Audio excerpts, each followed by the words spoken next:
ऐसा सान आता है।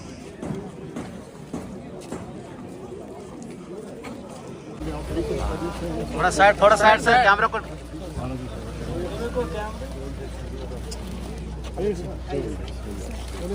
अस्सलाम वालेकुम सर।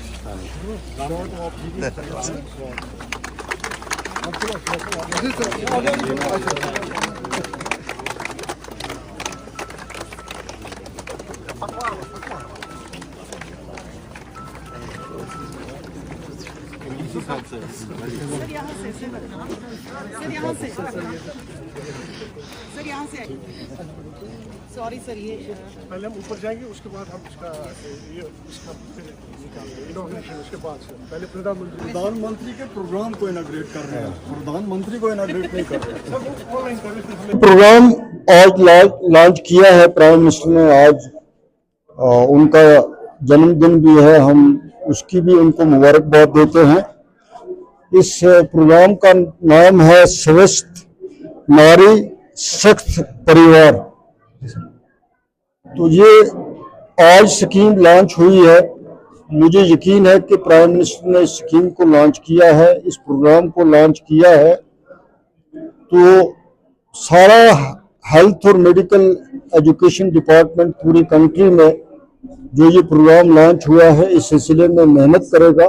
और इस प्रोग्राम की जिस चीज के लिए ये लॉन्च किया गया है कि माँ भी ठीक हो, बेटी भी ठीक हो, सब ठीक रहे, उनके लिए जो कुछ इस प्रोग्राम में आएगा, जो उनके लिए फैसिलिटीज होंगी, जो उनके लिए दूसरे इस सिलसिले में अवेयरनेस होंगी, मुझे यकीन है कि ये महकमा जो हेल्थ और मेडिकल एजुकेशन का है वो पूरे मुल्क के साथ साथ इस रियासत में भी इसकी अवेयरनेस भी करेगा और इस प्रोग्राम को कामयाब करने की कोशिश करेगा, जिससे अल्टीमेटली हमारे समाज को फायदा है, हमारी बहनों को फायदा है। आज अगर देखा जाए नेशनल कॉन्फ्रेंस ने वोट लिया, वोट इस दुनिया पे लिए थे कि आर्टिकल 370 और स्टेटहुड वापस रिस्टोर किया जाए, ऐसे ही। हाँ, अभी तक आप ठीक कहते हैं कि नहीं हो, स्टेटहुड भी नहीं आई है और 370 की बात भी जो है वो भी है। अब इस वक्त मैं चूंकि इस प्रोग्राम में आया हूं तो मैं डिटेल से तो कुछ कह नहीं सकता, लेकिन एक अनसर्टेनिटी जो है, गैर यकीनियत जो है, वो जरूर यहाँ पे है जम्मू कश्मीर में, जो नहीं रहनी चाहिए, जिससे अल्टीमेटली यहाँ के लोगों का नुकसान होता है। लोग सफर कर रहे हैं सर। हमें वही बात की मैंने सर, हम जेएमसी अनंतनाग में है, साउथ कश्मीर के लोग 2 सालों से सिर्फ ऐलान सुन रहे हैं कि एमआरआई को इंस्टॉल किया जाएगा। सिर्फ एमआरआई कागजों पे है, अभी जमीनी सतह पे नहीं। देखिए, मैं आपको बताऊं, कैथ लैब यहाँ पे लग गई। एमआरआई की जहाँ तक मेरी इंफॉर्मेशन है कि शायद वो अक्टूबर के पहले हफ्ते में उसकी इनॉग्रेशन हो जाएगी। उसका पैसा सैंक्शन हो गया है, वो इंस्टॉल हो रहा है और अगले महीने से मुझे यकीन है कि उसकी इंस्टॉलेशन होगी और वो काम शुरू करेगा।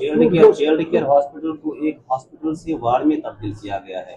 अभी तक चाइल्ड केयर हॉस्पिटल को वहाँ से शिफ्ट नहीं किया जा रहा है।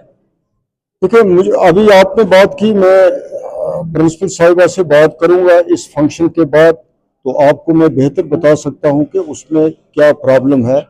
लेकिन काम जो है वो चल रहा है, सुस्त जरूर हो सकता है।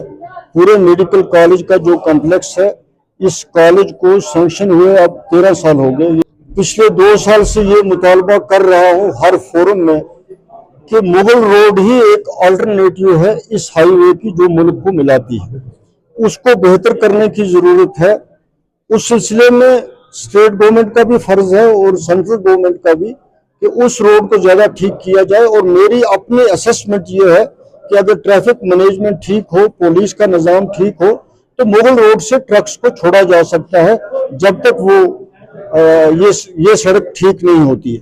उसके साथ साथ जिस ट्रेन की इतनी पब्लिसिटी की जा रही है, वो ट्रेन जो है उसकी तादाद बढ़ाई जाए ताकि यहाँ से ज्यादा खासतौर पे अनंतनाग से भी एक ट्रेन लगाई जाए, बारामूला से भी एक ट्रेन लगाई जाए और ऑन प्रायोरिटी लगाई जाए, जिसका हम पिछले 15 दिन से मुतालबा कर रहे हैं, ताकि ट्रेन से भी फ्रूट जो है वो जाए। जहाँ तक फ्रूट गोर्स की बात है, वो प्रॉब्लम में है, इसमें कोई शक नहीं। मियां साहब एक आखिरी सवाल, लोग कहते हैं कि मियां साहब ईद का चांद हो गए हैं, कभी कभार ही अनंतनाग में नजर आते हैं।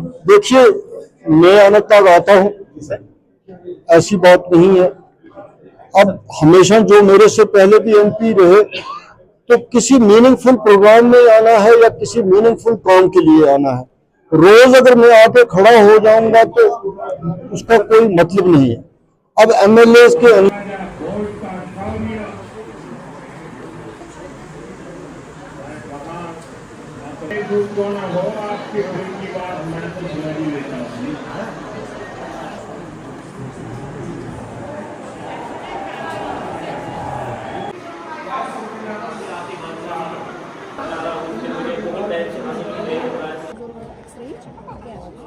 अगर नहीं